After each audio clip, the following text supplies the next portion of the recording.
I'm just an ordinary citizen. I was on my way to the movies, and all of a sudden I'm facing a felony and 15 years in prison. Louis Frobe calls it the worst experience of his life. He was on his way to a late evening movie on an August night last year when he was stopped for speeding in far north suburban Lindenhurst.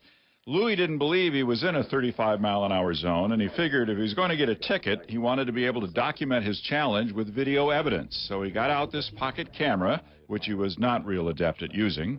At one point, he held it out the window, trying to record where he was. When the officer, being recorded on his squad dash cam, walked back to Louis' car, the officer saw Louis' camera. Is it recording our conversation? Yes. That's what?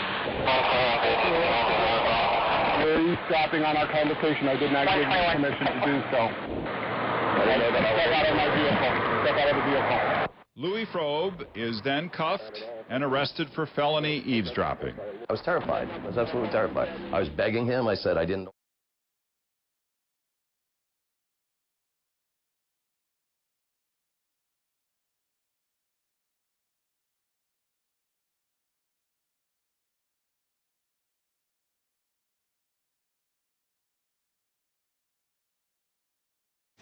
Well, a Chicago artist is facing 15 years behind bars.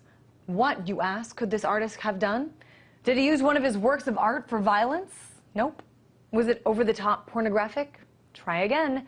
No, instead he was selling his art on the street, was arrested, and is facing this possible sentence for capturing that arrest on camera. Take a look. Can't sell stuff down here, buddy.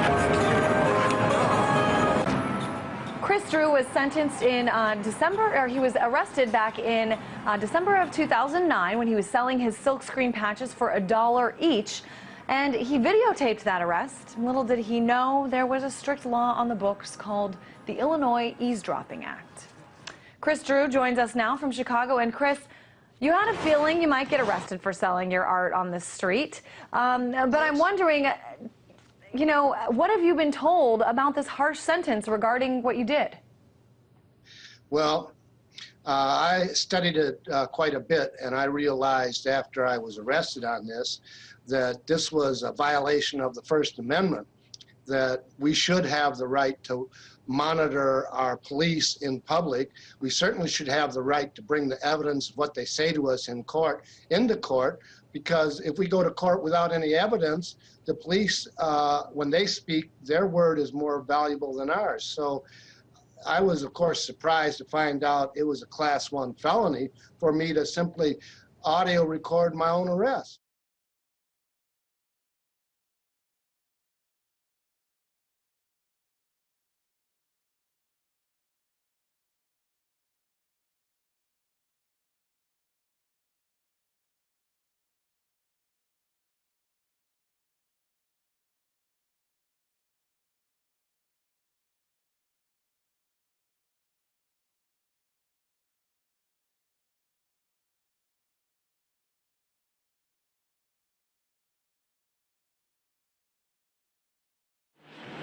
U.S. citizens may be seeing more of what people are already used to in Afghanistan, Iraq, and Pakistan.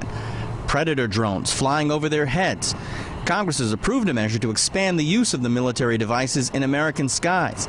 Even though the measure restricts the use of drones over populated areas, civil liberties groups are concerned a door into a sacred constitutional tenet will be opened even wider.